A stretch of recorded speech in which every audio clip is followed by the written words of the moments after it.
Número 10. Irmandade Ariana. Acredita-se que foi formada em San Quentin Prison durante a década de 1960. A Irmandade é uma gangue de supremacia branca que trouxe prisioneiros brancos juntos para a proteção de grupos negros e hispânicos rivais. A Irmandade Ariana cresceu em poder e foi responsável por tráfico de drogas, prostituição, extorsão e assassinato sancionado, dentro e fora da prisão. Atualmente a organização tem mais de 10 mil membros, por trás das grades e pelas ruas, e seus membros são tipicamente reconhecíveis por tatuagens neonazistas como suásticas, por exemplo. 9. Yakuza. Embora seja verdade que na média o cidadão cumpridor da lei não necessita realmente se preocupar caso cruze acidentalmente o caminho da Yakuza do Japão, mas isso não significa que eles não sejam uma gangue perigosa, embora a referência seja a organização como uma gangue. A Yakuza tem estimativa de 103 mil membros internacionalmente, mas eles ainda operam em muitas das mesmas iniciativas criminais, embora em escala muito maior, escala internacional. Suas atividades tendem a variar entre diferentes sindicatos, mas é entendido que a Yakuza tem se envolvido em tráfico de drogas, extorsão, contrabando de armas e até mesmo tráfico de pessoas.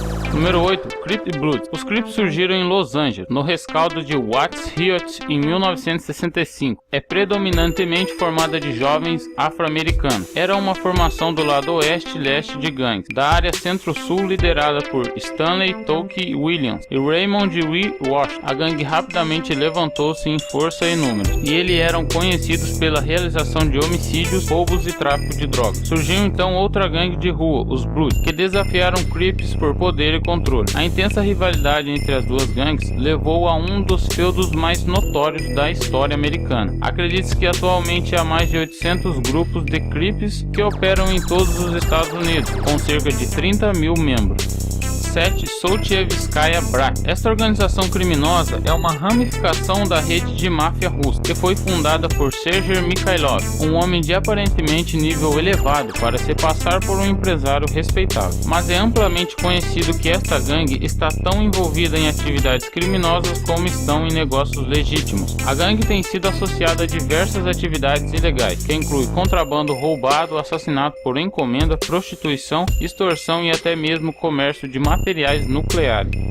6. Primeiro Comando da Capital, o famoso PCC. O Brasil é muito conhecido por seus altos níveis de criminalidade. As favelas miseráveis são cheias de violência dessa quadrilha, particularmente entre os jovens brasileiros, em um país que possui uma das maiores taxas de homicídio do mundo. Com 13 mil membros, quase metade na prisão, o PCC é uma das organizações mais perigosas e audaciosas do país. Foi criada por 8 criminosos encarcerados na prisão de São Paulo, em 1993. Sendo formada em retaliação a uma rebelião sangrenta em 1992, que resultou em morte de 111 presos nas mãos dos guardas da prisão. Apesar dos negócios da quadrilha ser tráfico de drogas, assalto a banco, extorsão e sequestro, eles são conhecidos por coordenar ataques mortais nas prisões do Brasil e nas ruas de São Paulo.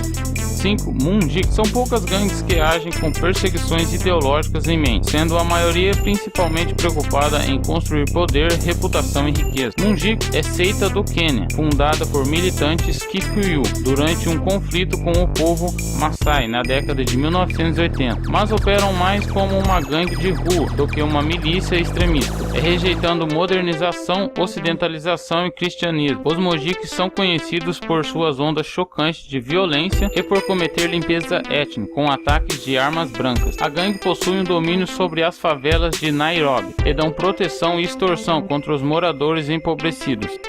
4. Mara Salvatrucha. Formada em Los Angeles na década de 1980, a gangue era predominantemente construída por imigrantes el-salvadorenhos que tinham fugido da guerra civil sangrenta do país. Assassinato, tráfico de drogas, sequestro, invasão de domicílio e assalto à mão armada são alguns dos muitos crimes dessa organização.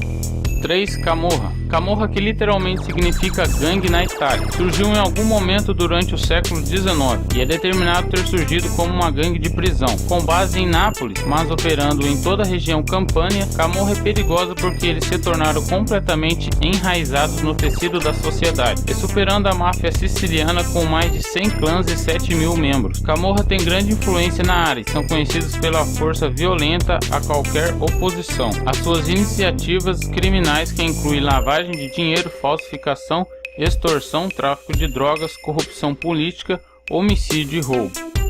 2. Cartel Sinaloa. Os cartéis de droga mexicanos podem diferenciar muito das outras organizações desta seleção, porém trata-se essencialmente apenas de outro ramo do crime organizado. Desde o final da década de 1980, o cartel Sinaloa tem sido responsável pela maioria do tráfico de drogas no México, e é determinado que o patrimônio líquido até rivalize a fortuna de Pablo Escobar em seu auge. E como a maioria das organizações poderosas, o alcance se estende para a polícia, mundo dos negócios, política, e eles são uma força grande internacionalmente. Número 1. Los Zetas. Embora sejam demarcados pelo cartel Sinaloa, quando se trata de receita financeira, Los Zetas mais do que compensam com sua reputação brutal e presença geográfica. Los Zetas foi formado em 1999 por um grupo de comandos de força de elite que deixou o exército mexicano para trabalhar para o cartel Gulf. Em 2010, a organização se tornou independente, criando uma intensa rivalidade com seus antigos empregadores, e usou conexões militares e criminais para formar um dos mais poderosos e temidos cartéis da América do Sul, e é descrito pelo governo dos Estados Unidos como o cartel mais tecnologicamente avançado, sofisticado e perigoso operando no México. Los Zetas tem como principal fonte financeira o tráfico de drogas, mas também se envolvendo em extorsão, sequestro e assassinato. A degola de suas vítimas virou uma marca registrada da brutalidade do cartel, que exibe as cabeças das vítimas como troféu.